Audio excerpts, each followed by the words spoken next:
Welcome to the Newsmakers Podcast. I'm Billy Hollowell, and this is a show where we go behind the headlines every day to bring you an interview with a pastor, entertainer, politician, or other notable news figure. And this is a show, again, it's daily, but it's based on our weekly TV show, which is also called Newsmakers. You can watch it on the CBN News channel and also on our YouTube page. And on this show, every day, we dive deep. It's a little more longer form with one of the people who you will often see on our Newsmakers show or across the CBN News platforms. On today's Newsmakers, actor Dennis Quaid joins us to talk about playing Ronald Reagan, his faith, and so much more. With no further ado, here is Dennis Quaid. Well, let's start with the obvious question here. Ronald Reagan, when a film was being made about his life, what made you want to jump into this? Oh, well, I was offered this movie 6 years ago, and by Mark Joseph, who had the script for 10 years trying to make it, and somehow they figured out that I was the guy, and I did not say yes at first because, tell you the truth, it kind of scared me to death. Reagan is such a recognizable, like Muhammad Ali, one of the most recognizable people in the world, and I myself, he was my favorite president. I voted for him, and I'd come home after I voted. My roommate at the time said, "Who'd you vote for?" I said, "Reagan." He said, "You were kicked out of the hippies." Yeah, in Hollywood, was that a popular decision? I would imagine it wouldn't be the most popular decision, at least in your line of work. Things were a little bit different. You could actually say that you had voted for Reagan and you weren't canceled. But it was, it was very similar times back then to where we are now. And it frightened me doing him, because I didn't want to do, Reagan's on videotape. I didn't want it to be a history lesson or an impersonation. I wanted to find the human Reagan and who he was as a person. And I went to the Reagan Ranch. I was invited there. It's not open to the public. It was the Western White House, that you used to see where he received the Queen and stuff like that. And I drove up 5 miles of the worst road in California to get there. And you get to the top and I come out through the fence and see the place, and I realized that Reagan was a very humble man. Just looking at the place, you can feel him there. He really did do all the work that was there. The house that was the Western White House was barely 1,100 square feet. Barely a 2-bedroom house, and they had a king size bed, but it was 2 single beds that were zip tied together. Their clothes were in the closet, they just left. It was bought by a consortium of friends and kept preserved just as they left it. There were 3 channel changers, remote controls in a little basket, because it took 3 to operate a television back then, if you'll remember. And a little note from Nancy about how to do it. But this bookcase was there, this huge bookcase with every book that he had ever had, going back to when he was a 9-year-old boy. Wow. And it was, like I said, you could really feel him there. And is what the kind of the caretaker of it was John, his Secret Service guy that he used to ride with, who really filled me in about Reagan and the relationship that he and Nancy had, which is also very central to our story. And I felt then that that's when I said yes, because I could kind of feel his core. Yeah, well, and you dive into this. This is not an easy role to play, a person who people remember because it wasn't that long ago, a person people can watch, and you have to sort of replicate who that person is. What was the toughest part about preparing to play him? Well, first off, I felt all those things, sense of judgment, because everybody has a feeling about him, whether negative or positive. And it's just fear went down my spine. And usually that fear is a sign that I should do that, get out of my comfort zone. And and do, but it was, the first The Voice. I had 2 years to really prepare for the role, and just diving in about talking to people who knew him, and looking kind of further behind the history and behind the scenes, which I think our movie really does. You get to be a fly on the wall, and all those the events that during his presidency, and stories from his life. You get to kind of pull back the curtain and see Reagan. Two things I felt like we were the same about is we both have sunny dispositions, or three. We both don't dye our hair, and the other thing was that we're both actors, and I really came to really realize that Reagan felt like, I think, a failure as an actor in a way, because he never got to that place that he was aiming for as an actor. That spot was taken by John Wayne, I think.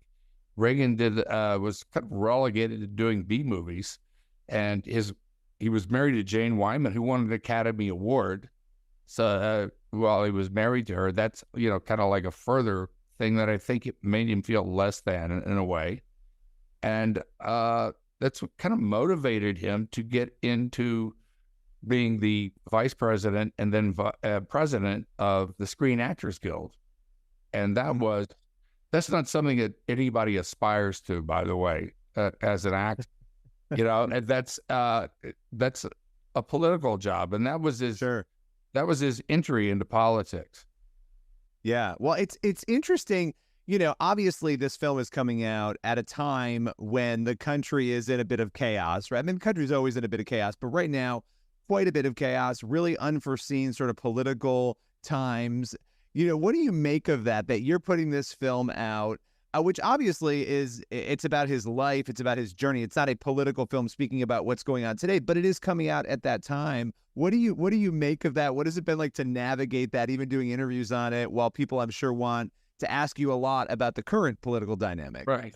Well, as I was offered this movie 6 years ago, we finished shooting almost like 4 years to the day that we start that it's coming out, and at the time we were making, I definitely did not want this movie to come out in a political in an election year, but here it is, and what do I know? That's all I can say, because the reception is like there's a lot of interest in it, and the times are very much like they were back in the late 70s, before Reagan came to office in 1980. The Iran, we had the hostages in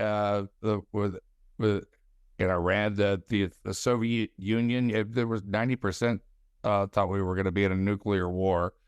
Interest rates, I remember to buy a house, interest rates were 20%. In a way, they were like so much worse than where we are now. It was, and there was this feeling of malaise in the country, like we were a declining nation, that, we had a weak president.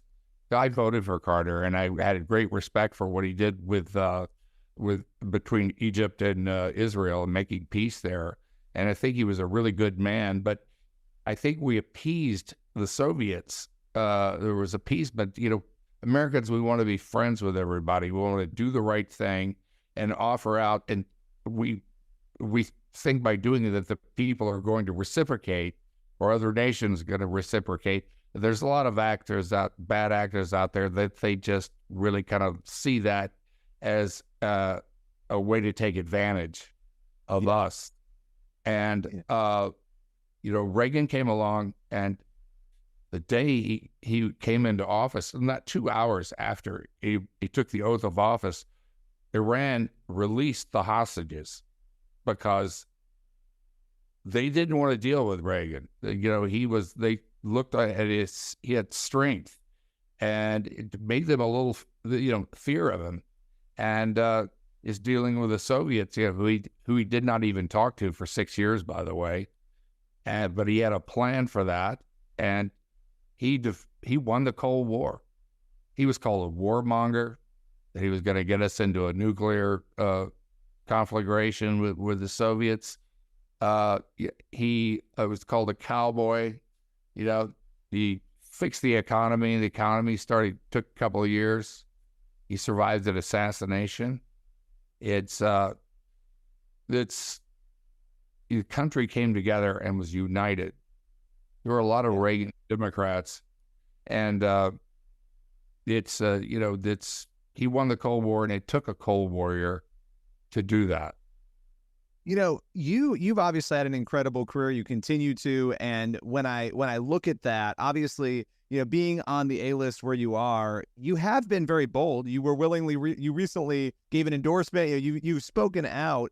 Is that difficult to do still? To speak out, knowing that there are going to be people, especially in the industry, I imagine, who are not going to enjoy what you've maybe had to say.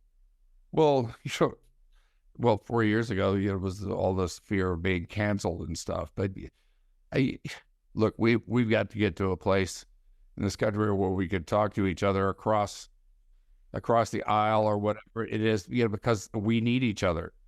Yes. Republicans, Democrats, we need each other. We keep each other from going out too far this way or that.